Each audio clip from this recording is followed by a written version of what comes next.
Hello everyone. You may have seen my earlier video where my angelfish had laid eggs in the community tank. I took out all the other fish and I allowed them to try to raise them themselves. Well, they've done it again. And here you actually see after I removed the eggs, and this is an interesting video because you can see all the fish are kind of jammed on the right hand side of the aquarium because the angelfish are still being very aggressive. They're pretty angry with me because I just pulled out the eggs. But I've gone through this several times. They've laid eggs. I've lost track, I don't know, 5, 6, 7 times. And I'm always losing the eggs. So this time I said, all right, I'm going to try to pull them out. So this is my aquarium that I have mounted inside the wall. Something I wanted to do since I was 12 and have finally done it. But on the other side of the aquarium, I've got a 10-gallon underneath, and we'll see how it's constructed. I'm going to do a video later on, get into the details of that. But I have a 10-gallon aquarium that's a nursery and another tank that goes with it. So I begin my my adventure by peering into the top of the tank. You can see there's where the eggs are. I got this little plastic scraper and this little cup here. And you can see Dad's giving me the stink eye. But here I've pulled out the eggs and I have them in this little cup and I'm going to transfer them over into the nursery. So here's my setup. I've got a 10-watt heater that's in that little nursery tank that I've set on the side. It has fresh water in it. I also have a 10-gallon tank that is ready to receive the fish once they become free swimming. You can see I have Java moss in there and pathos roots, so there should be lots of infusoria that's growing in there. So the fish are able to get some food right away. So here's my 10-watt heater, and we're looking into the top, and into the bottom it's a little hard to see them.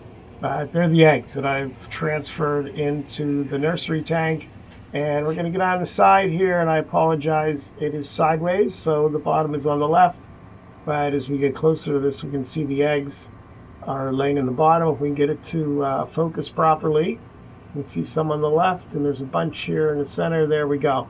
Now we can see the eggs. There's a few that are white that weren't fertilized, and now I've added the methyl blue, and that's to keep the mold down. So between the air movement, and by the way, those bubbles in the back, that's in the 10-gallon, and there's very limited air movement in the nursery tank. And here you can see the eggs, and we're just starting to get some wrigglers. So this is 3 days out. So the couple of white eggs there. Again, those are the ones that weren't fertilized or died for whatever reason. And we can see our wrigglers are moving around pretty good. They're trying to build those muscles up for whenever they become free swimming, so they can actually move around.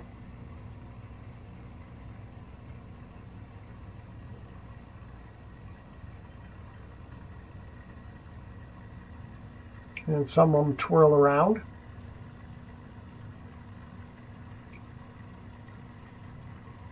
And it looks like some of them are synchronized swimming. What that is, that's a reflection off the bottom of the nursery tank. So it looks like there's twice as many fry in there as there are, but there's only half as many as it looks like. That's why it looks like there's so many mirror images of them. But they're just twitching. They're just the wrigglers at this point. This one's a little later in the day than the last one. So their yolks are a little bit smaller than they were before. They're burning up the calories that are in there. And then we see a couple of them are getting blown around a little bit. I had to reduce the airflow to prevent that. So we're getting close to free swimming. So I got my brine shrimp started so that we'll have something for them to eat. And here you can see this is 5 days out. And again, the yolk is diminished. They're moving around a little better. We got more of the twirling going on. There's actually a couple of them that have a little bit of what you might call swimming. They dart a little bit, but a lot more movement and a bit less yolk. Still have the white eggs in there. I didn't want to take a chance trying to pull them out because they're not getting moldy. So here we are 6 days out, and you can see the yolk is really diminished, and they're actually starting to swim a little bit. So at this point, you can see that the blue is not as dark. That's because I've been doing about a 15% water change every single day. And I was watching the nitrites and nitrates with the sticks, but I can't get a good measurement on the ammonia. But here I'm going to transfer them. I've reduced the amount of water it's in there. It's actually floating in the 10-gallon aquarium right now. I'm reducing the amount of water, and I'm going to gradually add water from the 10-gallon tank so they can be moved over. So they were not moved with a turkey baster. They were not moved with a net. They never left the water, and they were very gently poured in here, and now you can see them swimming in the bottom of the 10-gallon tank. So the infusoria is available to them that's grown on the Java moss and the roots. I also added banana worms because I figured that those could live a bit longer. I wanted to make sure they had a constant food supply. I also gave them a little bit of prepared foods. I'll show you that later on.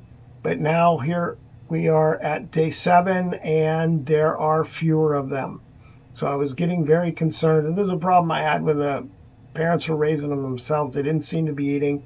They don't seem to be eating again. I could find no evidence of them eating at all, and actually you can see there's a dead one there in the center, and I actually saw that one swimming. I don't have it on video. I saw him swimming, and he just collapsed there. And each day there were fewer of them, and again, I couldn't get them to eat. I gave them the prepared food. I gave them the banana worms. I had the brine shrimp, and here you can see I just added brine shrimp again. There was still some fry in here at this point, but it's getting very low, and it was getting hard to find them. I was hoping they were hiding in the Java moss, but you can see there's a couple of, there's one that was just on the right. Very hard to focus on them with all the brine shrimp in there. But they would swim right through them and not pay any attention to them at all. There was no darting like they were eating. There were no red bellies. They just didn't seem to want to eat. And there you can see 3 dead ones that are laying on the bottom. And so, again, another brood, and was not successful. So